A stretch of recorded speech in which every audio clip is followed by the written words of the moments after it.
In a world where there are too many comic books to keep up with, one podcast has the stones to bring you all of your comic book needs. Week by week. Book by book. One epic show. You are now tuned in to Nerd Church Radio.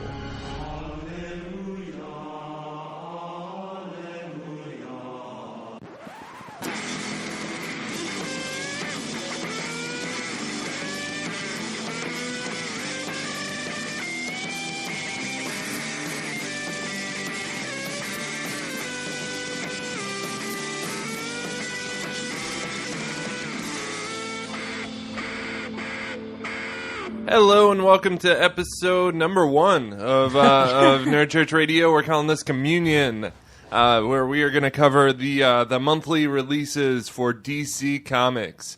I'm your host, Ben Dupé. I am Noah O'Toole. And I'm Ariel Dupé. And we are your DC comic book overlords. So, yeah, we're splitting up the DC comic shows. So DC Mass is going to cover mainly bi-weekly releases, and then DC Communion will cover monthly releases mainly. There's some exceptions to that rule, because Noah's on this show, so we feel like Wonder Woman should be here, and right. Batman stories should probably be on the other show just because right. Travis is there and he's more of a Batman guy. So just stuff like that. Think of it as a soft reboot. Yeah, soft reboot. Pilot episode. That's what there this go. is. Yeah. So we are a certain type of podcast here. What kind of podcast are we? We like the term a Stephanie Brown podcast. Yes, meaning we do spoil the comic books, just as Stephanie Brown is spoiler. So yeah, we are a spoiler podcast. We are a DC Comics recap and review podcast. So basically, the comics come out, we write reviews for them on our website, nerdchurchradio.com, and then we talk about them on our podcast. So that's what you're listening to now. We do have a rating system here at Nerd Church Radio where we rate and review the comic books that we love. I'll play that rating system so you know what we're talking about. If a comic book is bad, we rate it as blasphemy. If the book is good, we give our blessing. If the book is not bad, not good, but just kind of meh, we rate it as stuck in purgatory. If the book is great, we rate it as holy. And if a comic book exceeds all standards of awesomeness, we rate that book as salvation. Awesome. All right. And all that being said, we are going to talk about a little bit of news before the show. I like doing the twice a week show because I feel like there's news twice a week. So yeah, like you says, there's crazy news every day anymore. Jeez. Yeah. So it gives us a good chance to sort of give breaking news. If it just happened, we can talk about it. That being said, there is a little bit of breaking news, a little bit of sad news, actually. Greg Rucka and Liam Sharp are going to be leaving Wonder Woman due to their busy schedules, I guess. Which I don't. What are they busy doing? What else do you know? What else they're doing, Noah? I don't know for sure. Greg has released a statement though that he loves working on the book. Wonder Woman's one of his favorite characters, but it's literally the commitment of writing twice a month book that's keeping him from working on other projects he wants to work on. And, that's cool. And I didn't really hear necessarily about what brought Liam Sharp to leave. But, it's kind of not unusual when, the writer-artist pairs often, just do that in books. It's kind of how it goes. But I do wonder if that other artist is going to stick around, though. Because, they have two artists. They have two. From what I understand, I would guess so for now. Yeah. At least. But Liam Sharp did say that his next project isn't too far off from Wonder Woman. So that kind of gets me excited. Maybe there's going to be some little spin-off thing, or maybe he's going to I don't know, Red Hood and the Outlaws. I don't know. I'm trying to think, or the Amazon Odyssey thing. I don't know, but hopefully that could be fun. I want to see him move to a book that maybe has some weaker art right now too, that. I'm trying to think of what book that would be. Because most of the art in DC is pretty great. It is pretty good. But in a positive note, following Rucka, everybody is a little disappointed. But as far as the silver lining goes, the new writer is Shea Fontana, and one, it's a she, which is fantastic to have on a Wonder Woman book, and she actually has experience writing Wonder Woman because she writes DC superhero girls. Yeah, which that like I looked her up on Comic Database, and that's all she's written. Yeah. So she's kind of like moving to the big leagues now. Yeah. I mean, like that's a kid's book. So Right. I hope. I don't know, because the scope of Greg Rucka's Wonder Woman book has been very like it's the big leagues. It's definitely the largest caliber of work I think coming out of DC right now, or one of the best books coming out of DC.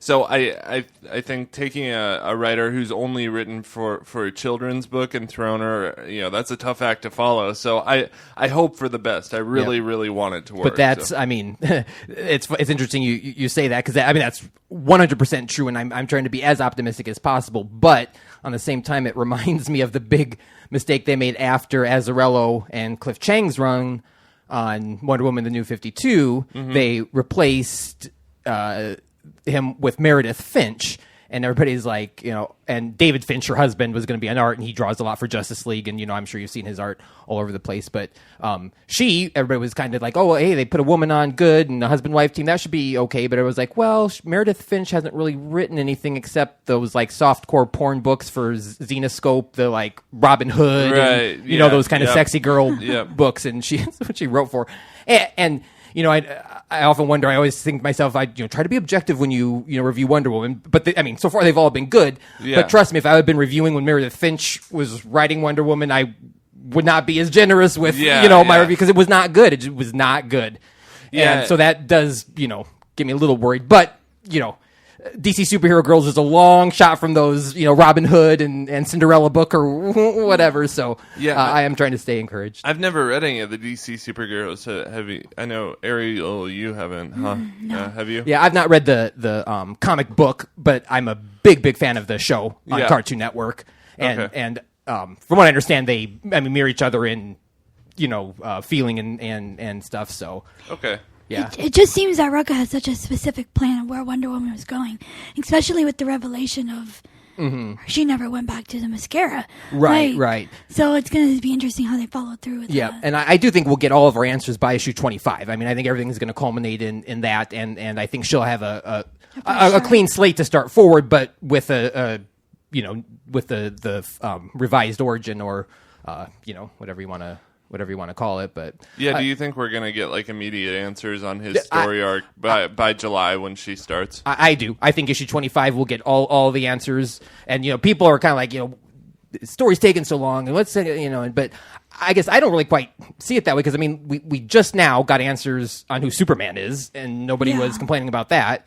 Yeah, and we still don't know jack squat about Rebirth and Mr. Oz and Manhattan and all that. So this long stretch of Wonder Woman isn't things are unfolding. It's 20 issues, 25 issues, right? Exactly. So I mean, it's really not. I don't know. I think they've crafted, like, I personally rate Wonder Woman above Superman in Action Comics right now, and that's me as like I personally as a character. I don't really like one character more than the other. I mean, I think they're both great characters, but I can say that I think Wonder Woman has been a better crafted story, especially like going back and forth between the origin story. It's just a really creative way to approach telling a story in that way. So I don't know. We'll see. I hope for the best, but we'll be prepared to kind of look at it objectively as it comes out. Yeah, exactly. I'm actually looking forward to reviewing, because it has been so great, up until so. Yeah. Tune in, listeners, because this will be fun. Yeah, it'll be interesting to see. I just hope that little girl gets her face back. Right. Yeah, I know, right? Yeah, Veronica Cale's hopefully she's not a woman by the time she does. I know. She's growing up so fast. I don't think she will, because we haven't seen any trace of her in the new story. But we'll save that. Stuff for another day. So in other news, Slade Wilson is starting his own Teen Titans, I guess. In Defiance Part 1, And I'm just reading the solicit from DC, but a new day is dawned for Deathstroke. Having emerged from the Speed Force, a changed man, Slade Wilson takes aim at living a better life, a life in service of justice. But when the world refuses to accept the new Deathstroke, Slade recruits a group of young heroes to join him, including former Teen Titans, Kid Flash, and Power Girl, his children Rose and Jericho, and the bombastic Terra. But Slade has truly shed his Slade truly shed his villainous past. Man, this is a tongue twister. And what other shadowy forces are working against him? Find out as Deathstroke's bold new direction begins here, and that's in Defiance, coming soon. I couldn't find a release date. This is Rebirth. Yeah, this is Rebirth. Just a new. You know, I've been in and out of Deathstroke since the very beginning. I've followed for 3 issues, just trying to understand what's going on, and I can't get into that story. I get too lost and confused. One issue is so different from the next. I'm like, wait, what happened? So it seems like an odd thing because I don't know. He's a tough character to carry a book on his own, and they kind of I read very little from DC Rebirth, but from what I remember of it, there was like this. Who wrote the movies Pulp Fiction and Tarantino? It was this Tarantino style of storytelling where it was non-linear and very like gory and bloody, and it was just a weird kind of book. And now I guess they're getting weirder because now like it's him and this teen group, and they're all wearing like white jumpsuits and stuff. Well, the last couple issues, from what I read, they focused a lot on his children, so it kind of makes sense that that's what they were doing. Yeah, I know they were talking about his family, and then Wintergreen is a villain in it. I don't know anything about it. I have to admit, I'm a little intrigued. I am too by it yeah. because it seems coincidentally hot on the trails of the Teen Titans Judas Contract movie being released, and for any listeners that might not have read the Judas Contract, back when it's kind of when Robin changed to Nightwing, and there was this big plot from Deathstroke to take down the Teen Titans, and Terra betrays the team, and is actually with Deathstroke, and it was just this huge fallout for the Titans and everything. And the movie was fantastic, by the way. If you love those DC animated movies, it's the newest one. Watch it. But the thought of Terra, being on the team, and Rose Wilson, Ravenger. Yeah. I mean, she's cool, and that could be interesting. I don't know. Yeah, we'll see. Yeah, I'll give him this. It's gonna have me reading Deathstroke. Again, now, consistently. Is this going to be its own book, or is that what the Deathstroke title is becoming? I cannot imagine they're going to give Deathstroke a second title in addition to his normal title, but we'll see. I think it's part of the Deathstroke title. Okay, yeah, I guess. Yeah. I just can't imagine them because they're playing it so safe on their books and releases. But I mean, would it be considered a third Teen Titan book versus a Deathstroke book? No, it's not a Teen Titan book. Oh, it's not. Okay, no, because it's there's 2 former members of the Teen Titans, but it's no current members. Although Kid Flash, I don't know. Yeah, I guess he is. I mean, Kid Flash and Terra are pretty. Power Girl. Teen Titans and the new Power Girl, yeah. She's not part of the Teen Titans now, is she? Like the current run of Teen Titans? I swear I've seen her pop up here and there, but I don't think she's a regular character. They've been focusing more on Bumblebee, who looks just like her, actually. So you're thinking Titans. I'm Titans versus Teen Titans. Sure, right. But anyway, in other news, we got Batman Goes Heavy Metal. This is Snyder and Capullo teaming up again for a Batman event. Quote from Snyder: "I've been planning metal for as long as I've been writing Batman, but this story is bigger than Batman. Greg and I started dropping clues during Court of Owls. We continued through our Joker stories, and we placed our biggest hints in the run that culminated with Batman number 50, and now we're back to tell a story that breaks everything apart. Metal takes us in an entirely new direction. Greg and I will dig beneath the surface of all the stories we've told to find a place of terror and twisted nightmares." Wow. Yeah, and it sounds like we're going to get to see them write characters from the Justice League. I know Nth Metal is going to be a big part of the story, so I'm sure Hawkman is going to... the Hawks will be in it. Sure. Yeah. So I'm excited, man. I love that team up. They're kind of rock stars as far, in my book, for DC. I mean, Court of Owls was one of my favorite DC stories. So. Yeah, you had me at Capullo. So. Yeah, I'd say, when I was getting into, actually collecting buying books, in the 90s, Capullo was just huge with Spawn. Yeah. And, I was just, that instantly invokes, just amazing art. And, Yeah, and I don't like Spawn, but I did go back and buy some of the graphic novels of his, and it's like that same style that you see in New 52 Batman. Yeah. So, and Snyder, it's a good fit for Batman. Yeah, absolutely. And Snyder can write good comics sometimes. He can also write not good stories. Like All-Star Batman right now has been, I feel like it's been kind of on and off for me. There have been some issues that have been really, really bad, and then there have been others that were like, okay, he definitely gets an A for effort, though. Because you can tell it's kind of his pet project, and it doesn't always hit. It misses sometimes, but I think his heart's in the right place. He's very specific on his style. He wrote American Vampire, and it suits him really well. When something fits him, he does fantastic. When it's out of the box, he kind of seems to struggle with it. Yeah. So it'll be really interesting to see what he does with it. I'm hooked, man. I'll buy the book, for sure. So that being said, we are going to move things on to our book reviews. And first off, I'm going to cover Batgirl and the Birds of Prey. Man, I didn't write the number down. Does anyone know? 9. Number 9. So writers on this are Julie and Shauna Benson, and artist is Rohei Antonio.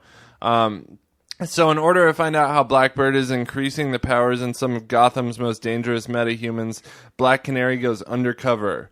Her power and ability quickly grabs the eye of Blackbird, and Dinah is taken to Blackbird's secret location to be trained. There, Dinah gets more than she bargained for, and it looks like she may be in over her head. Now the rest of the Birds of Prey, including help from Green Arrow and Nightwing, go on a hunt for their friend.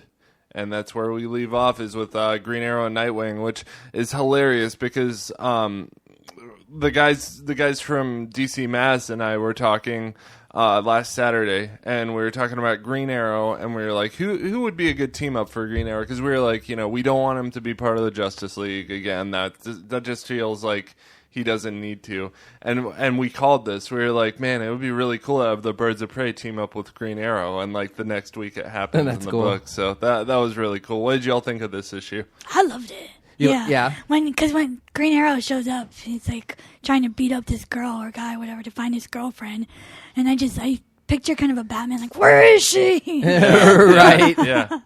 Yeah. I liked it a lot too. I wouldn't go so far as to say I loved it, but I did like it a lot. I love the meta brawl, and then I kind of wish I would have spent actually a little bit more time on that, but I dig the part about the training Canary's going through, and I remember thinking how tough she must be, and to keep her cover like that. I like it when she does things like they'll do in Birds of Prey. Gail Simone would write a lot of things where she'd go undercover, and it'd last a long time, and you're like, dang, commitment, girl. Yeah, totally. It was really fun. I like the meta brawl stuff. That was really cool. I like the dynamic of I said in my review of this, as far as the story goes, it was written in a way that mostly focused on Black Canary. Julie and Shauna Benson have been doing this thing where they focus on one particular character for a story arc. It's really great to get a feel of the birds. They did the thing with Huntress a while back where we learned about her family and her history and her mother and stuff, and then she confronted her mother, and now we're doing the same thing with Black Canary. So I'm hoping that we get something like that with Babs too at some point, because anytime you focus on Batgirl, I'm in. So and we also got Oracle still wild card. yeah, he's sitting behind the scenes. Do you trust him? No, I don't either. Something's going on. I trust him in that now his heart might be in the right place, but I think he made some earlier deals at some point that's kind of got him trapped in his own little doing here. So something's not right though.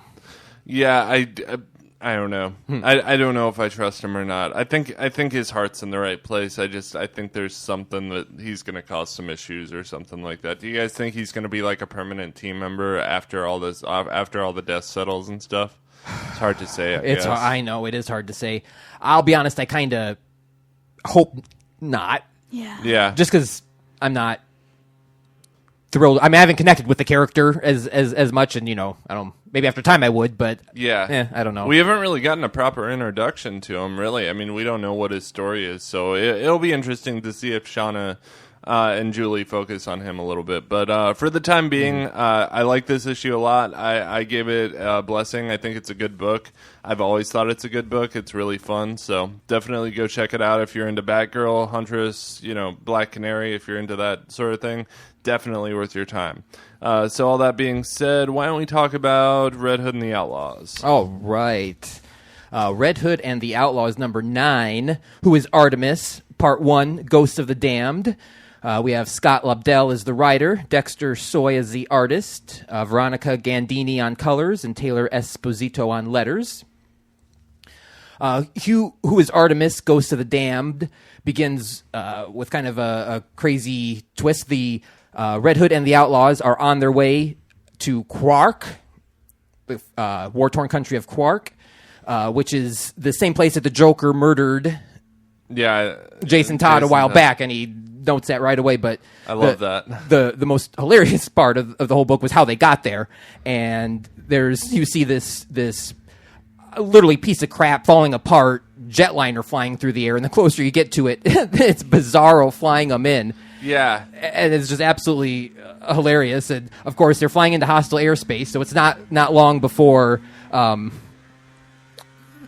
hostiles notice that there's a plane. Sorry, I got distracted. Sorry, listeners. My landlord decided to mow, I guess, out today. So hopefully that noise surpasses soon. Sorry. He's going. That's right. He's going around in circles. So we'll. Yeah. But anyway, it's pretty funny. So of course the hostiles of Quark attack the Red Hood and the Outlaws, and there's a giant atomic flash, and it's the clear sign of the Bora, and all of a sudden our heroes are down and out. Well, they all kind of awaken one at a time. Red Hood first, and he finds himself encased in a bunch of ice, thanks to the quick thinking of Bizarro. He gets free of the ice, but is instantly greeted by a bunch of semi-automatic weapons pointed in his face. And they take him from the frying pan into the fire and lock him up in a cell directly across from the demolished building that the Joker exploded with him all those years ago. And he kind of has a little bit of a breakdown, and the guards are like, whoa, step back, this dude's nuts. Because he's like, is the Joker here? Is he here? Yeah. And then it was pretty crazy. And then he had a conversation with the dead ghost of himself past, and that was really cool. And it was it was a really deep moment. I was at first thinking, well, where's Artemis? This is who is Artemis? But I was so engrossed in this flashback to the worst moment in Jason Todd's life that it was it was really good. But then we cut to Bizarro. He's unconscious but alive, and he's getting like poked in the face with a stick by these little refugee kids, and they all the refugees of Quark have him mistaken for Superman and ask for his help. And he's, of course, Bizarro, unsure what to do, but he knows that his buddies, Red Him and Red Her, will know what to do. So, come on, refugees, let's go find them. So off they go. Well, now we finally cut to Artemis, who is hanging upside down and over a giant fire pit and bleeding from... Yeah, no, I was just... go ahead, I'm sorry. Bleeding from her nose, and she instantly wakes up and knows exactly where she is and who she's with, and there, sitting right there, is her supposedly dead friend, Aquila, who we saw last issue be consumed by the power of the Bow of Ra and basically kind of became evil, and Artemis and Wonder Woman had to team up and take her down. And it turns out she's very much alive, possibly. And not only is she alive, but she's asking Artemis for her help. So, yeah. Yeah, well, it's sort of. Sort you know, of. it's I mean, like, she says, yeah. "Let's go save the world," but Yeah, I think her definition of save the world is probably far stretched from Perhaps. from Artemis's. But did you guys? No, I know you did, Ariel. No, did you see the Thor Ragnarok trailer? oh no, I haven't yet. Oh, really? Oh, well, there's Because I'm excited too, because Valkyrie is going to be. Yeah, well, there's a scene at the very beginning of the book that looks just like this panel where she's hanging like from chains. Oh, right, and, right. Like it looks like he's in some kind of hell dimension or something. And Yeah. it's like the exact same premise of this too. So Cool. it's kind of a cool parallel. Yeah. Was I the only one at the beginning of this book that thought the newscaster was Constantine for a split second because he's wearing like he just. Like, Right, I guess that didn't cross my mind, but I get where you. I don't know. where you For some see that, reason, yeah. I was really tired when I read it the first time. I was like, "What is Constantine doing here?" But yeah, anyway, yeah. Sorry, I didn't mean to. That'd be a good, funny thing for DC to do. right. Just put Constantine randomly throughout the books. Yeah, make him like the Pandora of Yeah. the comic Yeah, books yeah. or whatever. Yeah, go ahead. Oh well, no, that's well. I mean, but kind of getting back to Aquila. I mean, it kind of makes me wonder what's up because the General Ahmed Helin, the supreme leader of Quark, is the one who has the bow of Ra. So it is possible that Aquila, wants to save the world from him, but what she wants to do after she gets the bow might be another story. But as far as what I rated goes, it was hands down a holy. It was just so exciting and so good. I want to know when I can give this book a salvation, and I keep thinking to myself, what would it take for this book to have a salvation? Because it's always so good, and there's the three good main characters, and it's like, boy, what? So I don't know, but it's definitely as the top of the holy as I can get. And I think so too, man. I think like having a salvation issue is just it's a rare like one off where like there was a really good issue to this, like I would give it a salvation, but I don't know. I hand out salvations a little. I think I'm the most loose, the most generous. Like, yeah, Travis has never given anything a salvation. He's like he's reserving that one time for it, for a really good book, I think. But yeah, I'm a little more loose with it, man. So yeah, I don't know. I do agree with you though. I think this was it was a really good book. The artwork is just beautiful. Has been beautiful the entire time. I love the personalities between these three and the interactions between them. I like that we split them up now, and we're gonna have to have them find each other again or whatever. Yep.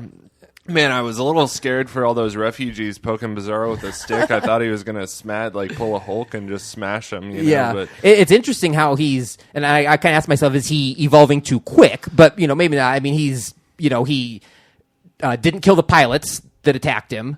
And even Jason commented, "Oh, he didn't kill the pilots. He's learning." And and he saved Jason by encasing him in ice. And he didn't react violently to the refugees because that was Jason's first thought when he woke up was, "Boy, I'm not worried about Bizarro. I'm worried about whoever finds Bizarro."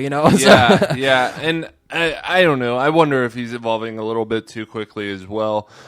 He does speak in the way that Bizarro we would expect him to, but in a way he doesn't, because he's like, you can come with Bizarro, and really he should have said like, you can't come with Bizarro. But I think that type of writing makes it hard to like that would create a barrier. I think they've kind of changed his flat out backward speaking, because that'd be hard to pick up an issue and catch on what was going on. And he'd be like, why is he understand? So but I do like it. I enjoy it. So what did you give this one, Ariel? I give it a holy too, and I've been meaning to catch up on it, but just picking up one issue, I was really enjoying it. Oh, I thought you caught up on it last No, time. we don't have them.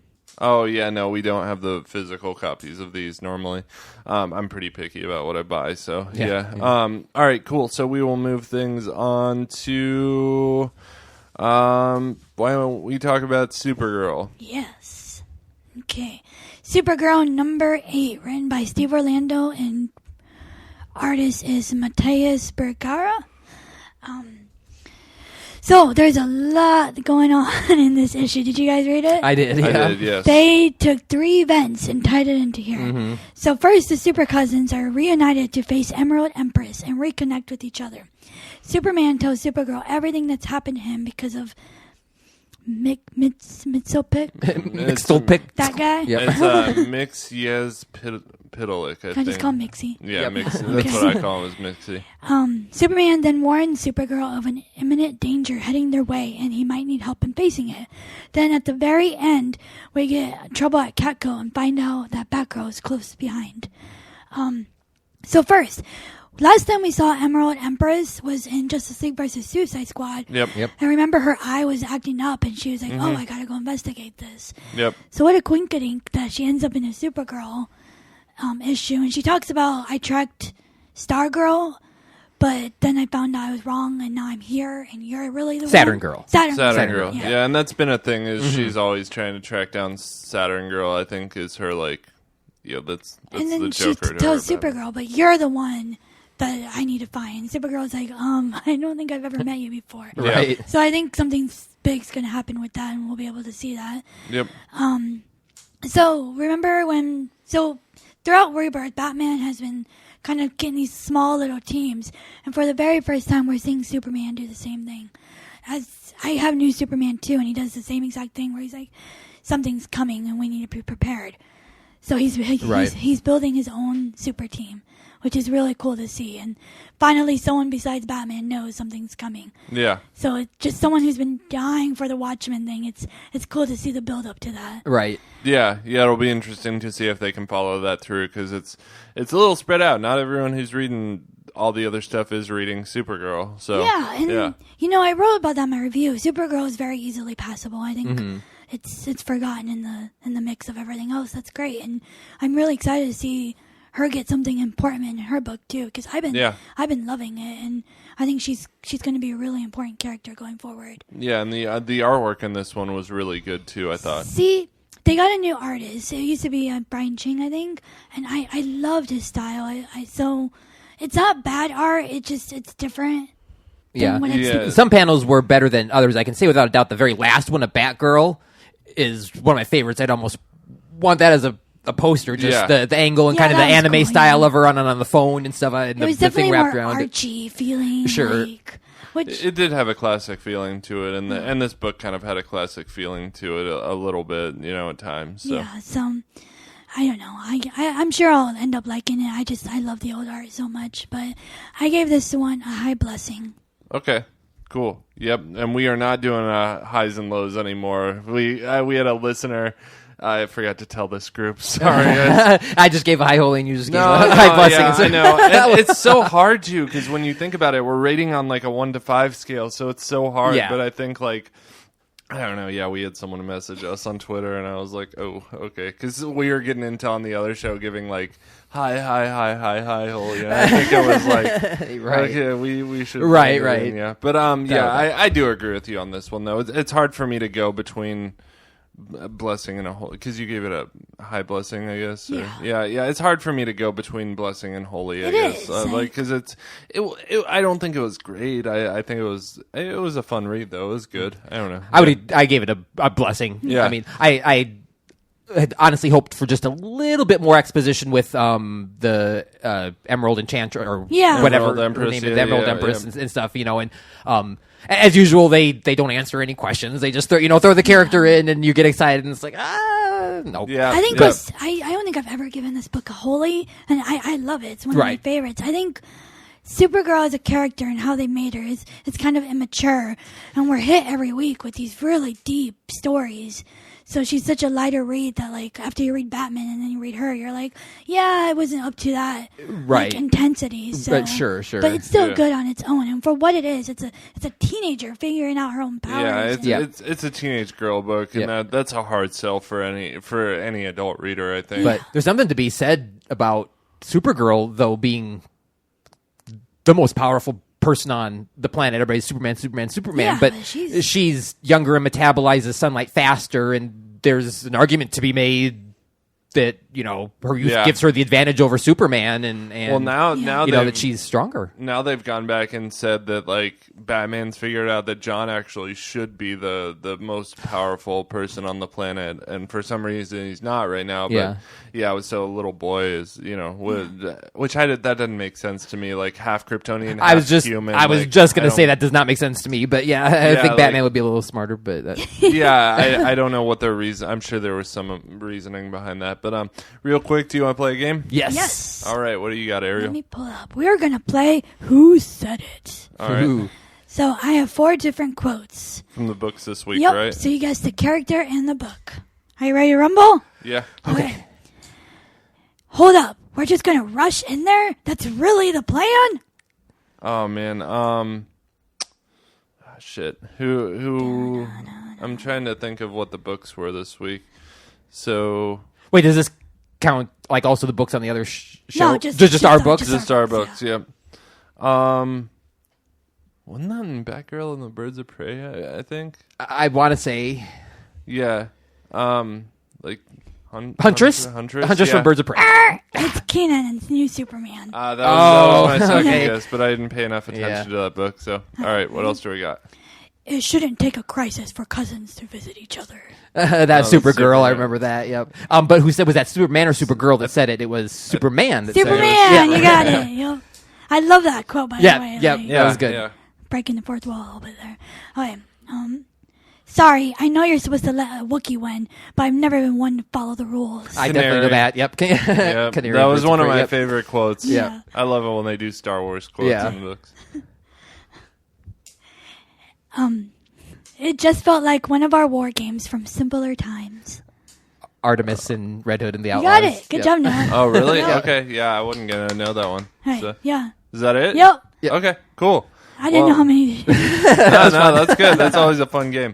All right, so why don't we talk about Wonder Woman? All right, yes, definitely.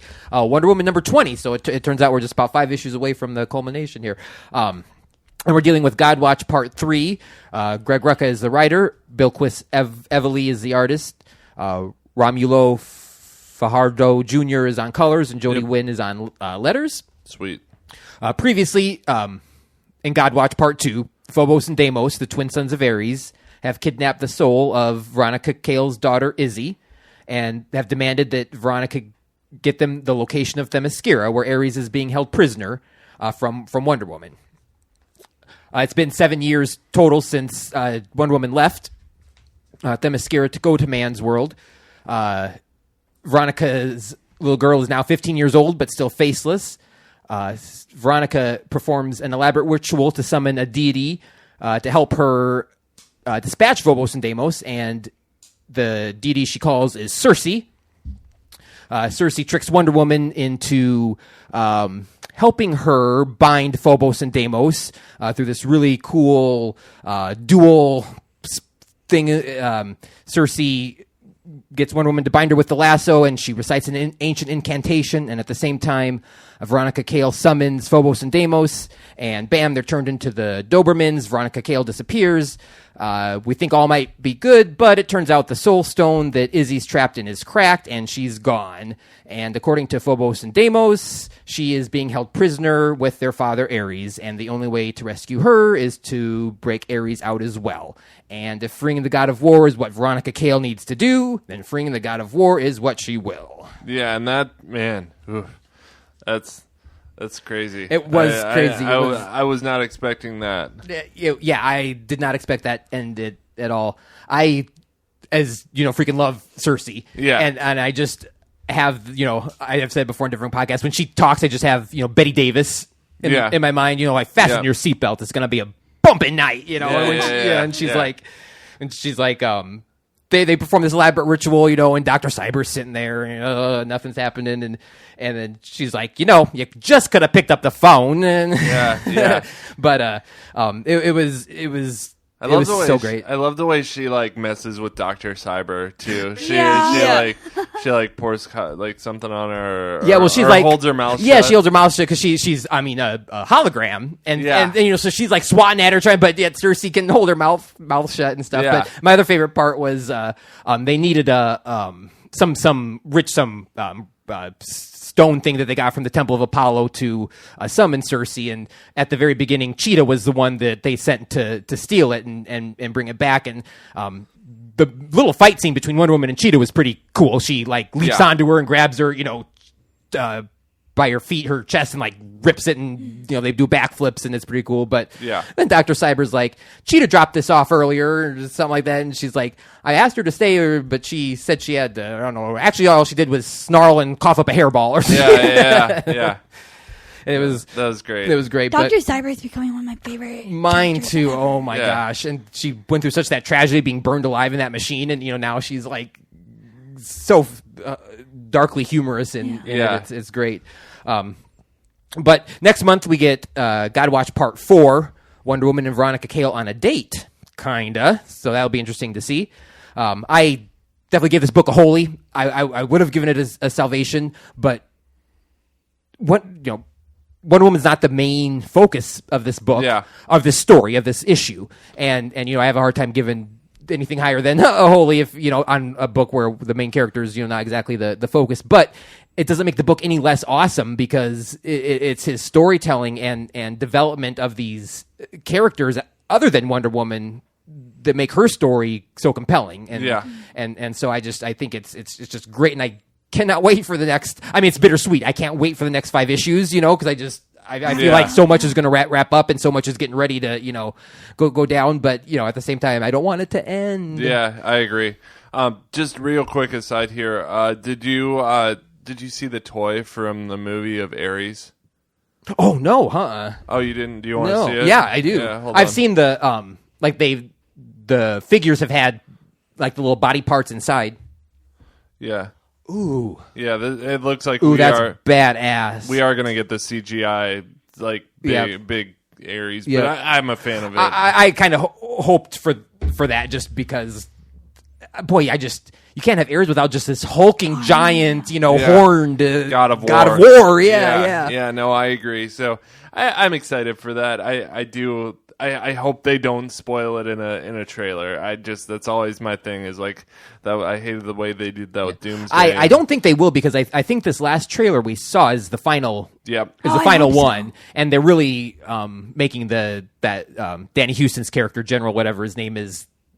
I think they're really trying to throw the viewers off that he's going to be the main bat, and so that if you don't listen to podcasts or surf the internet, you'll be in for a big surprise when Ares is the main bad guy. Yeah, I agree. Yeah, I do, and I think they learned their lesson from Batman v Superman, and I'm totally happy about it. So awesome. That being said, I agree with your rating, Holy. I think it's a great book. So we'll move things on here to New Superman is our final book of the week. Ariel, you want to talk about that for us? Yep, written by Gene Wen Yang and art by Victor Bogdanovic. Yep. All right. So things get heated between the China White Triad Group and Lex Luthor. Luckily for them, the real Superman shows up to save the day. With the help of a new team member, the heroes are able to turn the tides in their favor. Unknowingly to them, something else is brewing behind the scenes. So kind of a mystic recap for you. So first, Lex Luthor has convinced Kenan to open the gates of hell. But when Kenan does this, he's able to get all the powers that Superman has, like flying and all that stuff. So he's really excited. But then all these demons rush out and kind of overwhelm them. And that's when the real Superman shows up. Yeah. And you kind of get a hint that Lex did this for a certain demon in there, who is a skeleton with this torn Superman suit. I was kind of confused about why, like, this guy's supposed to be really powerful and Lex wanted him for some reason, but I'm not really quite sure. You guys know I've been waiting for Lex to mess up. I've been watching him close, and this issue is one of the first issues you kind of see his jerk behavior come back to light. Yeah. Again, Superman kind of tells Kenan about something's coming. I need to build a team. Let's help you get your powers the old-fashioned way, and that way we can team up. Then one other thing, his mentor. Do you remember his mentor's name? I don't. No. But he's been helping Kenan gain his powers and go slow. But at the end of this, you kind of get the suspicion that he might not be what he says he is, and he was hiding under some very racial. That's like, it was really weird to see because I was like, whoa, we don't. But he said something cool. He's like, this is what they're afraid of, so this is what I'm gonna look like. Right. They kind of reclaimed the racism, and like turned it as turned it against the races. Yeah, that was cool to see.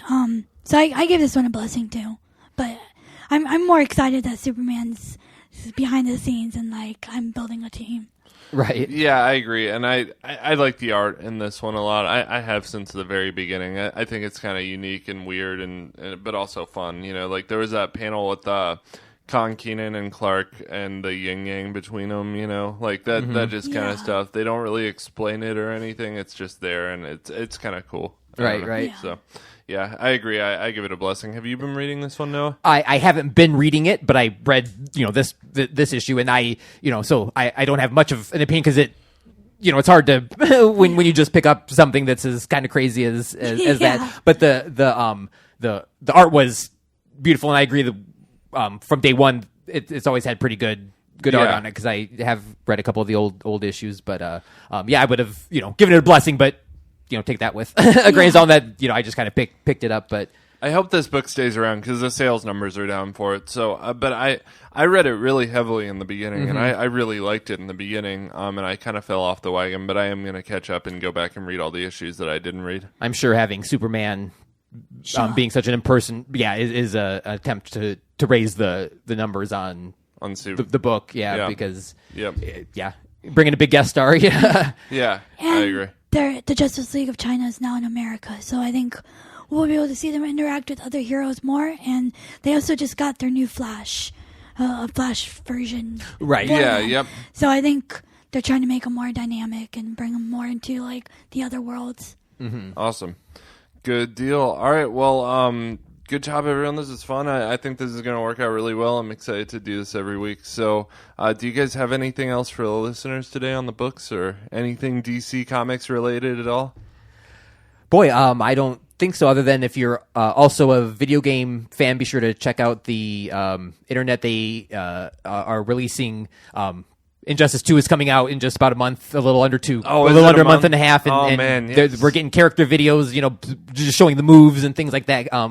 Ed Boon teases new characters, and then they'll show us, a new character sometimes on Tuesdays or whatever. But I'm getting more and more excited about it. And same here. And check that out for some cross comic book fun. Yeah, that's gonna be awesome, man. The Flash's super move looks so cool. And there was a thing where we fought Gorilla Grodd just recently, and I was just really impressed by the weight of Gorilla Grodd when he would get hit or pushed or moved versus the Flash. I mean, the physics of it, I don't know. It just looks really impressive, really impressive. That's awesome. I'm so excited. It's going to be great. Awesome. So if you want to find me anywhere, you can find me on Twitter at IndieComicBen. If you want to find Nerd Church Radio anywhere, we are every social media platform at Nerd Church Radio. Also, if you want to go the extra mile and sort of help us out financially and get access to exclusive bonus content that we put out regularly, you can reach us at patreon.com/nerdchurchradio. And there we have all sorts of rewards if you want to sort of go the extra mile and donate to us. Noah, where can we find you at? Yeah, you can look me up on any social media platforms. Just Noah O'Toole. Awesome. And Ariel? I'm Ariel the Orco at Twitter, and I would just say surprise yourself this week. Pick up something you usually wouldn't. You might be surprised.